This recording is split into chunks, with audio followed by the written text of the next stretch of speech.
So I have before me another shiny new box from Hornby, and it's an all-new arrival. This is its latest Class 9F, British Railways standard design, the ultimate design, the pinnacle of design. Robert Riddles's, well, effectively the last type of locomotive constructed under British Railways that was using a steam boiler for mainline express services and freight services. It's a freight locomotive in the main, but these things did occasionally haul some passenger trains and reportedly sometimes outperformed Britannia classes, presumably because of the tractive effort and the five coupled axles there, allowing the train to get away a lot faster out of stations. Anyway, let's take a look at what you get inside the box, and I have to say, this is an exceptional model. It's well, it's to the latest in ready-to-run designs. If I just zoom in on the camera there a little bit, we're going to take a look at the detail that you see around this locomotive. Now, these were introduced between 1954 and 1960, and it's been said many times before that it was somewhat almost tragic that some of these locomotives were constructed to have a service career of just 10 years before the end of steam, sometimes even less than that. This 92097 was the first locomotive constructed in the third year of production, that is 1956. Interestingly, this is one of the locomotives that was fitted with the air pumps. You can see that cutout there down the right hand side of the locomotive, and these were used to operate the doors on the concert iron ore wagons. Now, if you want to get hold of these iron ore wagons, obviously you're going to want a train to put behind this locomotive, presumably, then you can take a look at the KR Models range of rolling stock. Now, looking at these air pumps, it's actually quite North American. Reminds me of a sort of also repeated on continental Europe a lot of the time with their braking system on trains rather.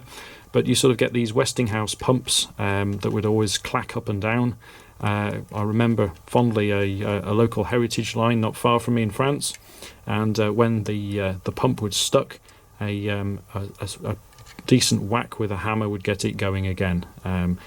Presumably it needed a bit of repair, but they were a little bit lax on maintenance.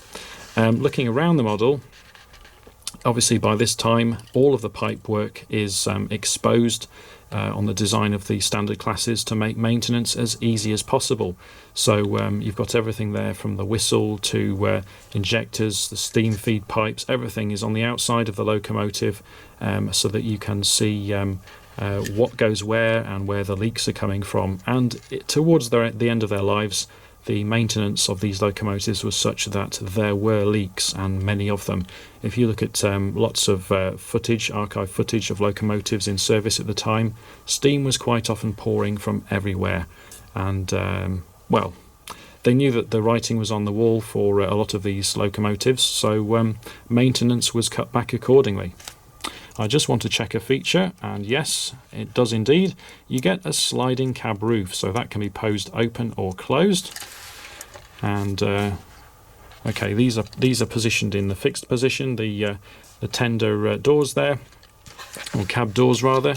And you can see the gap between the locomotive and the tender is reasonable to allow it to negotiate tight radius curves on a layout, but if we turn that to the underside, you can see that there is a little bit of room there on that coupling bar between locomotive and tender to tighten that up a little bit if you need to. Of course, the locomotive is DCC ready, and you can see the pin connecting locomotive to tender there. This isn't one of those quick release pins that you see with some models now ready to run, where you can easily uncouple the locomotive from the tender. These plugs, I have found, do require a little bit of patience to remove them, ideally using a flat bladed screwdriver rather than just yanking at the cables to avoid them coming out. But if you need to separate locomotive from tender, that's how you go about doing it. Standard of decoration is absolutely, well, epic, really. I mean, this is the standard that we've come to expect from Hornby, from its latest locomotives and rolling stock. Okay, you can see there's a tiny little bit of a seam along the boiler there. If I just run my finger along, you can see, but that's just part of the tooling, really. And you can't really do an awful lot about that during the assembly.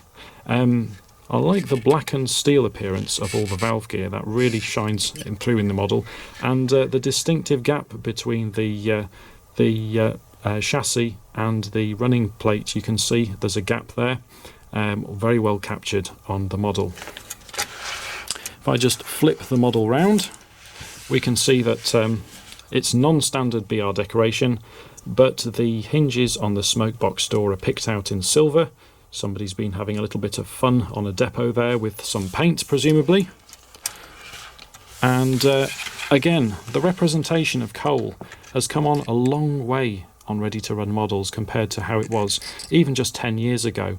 And we often used to say just sprinkle a bit of real coal on the top of the locomotive, because it was almost a requirement. It didn't match the quality of the locomotives at the time coming out.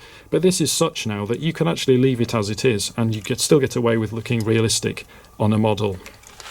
Just make sure though, if you are weathering your model and you want to leave the coal as it is, that you apply a little bit of masking tape across it, because well, coal always retains its sheen regardless of the colour and the paintwork on the locomotive and how weathered it is.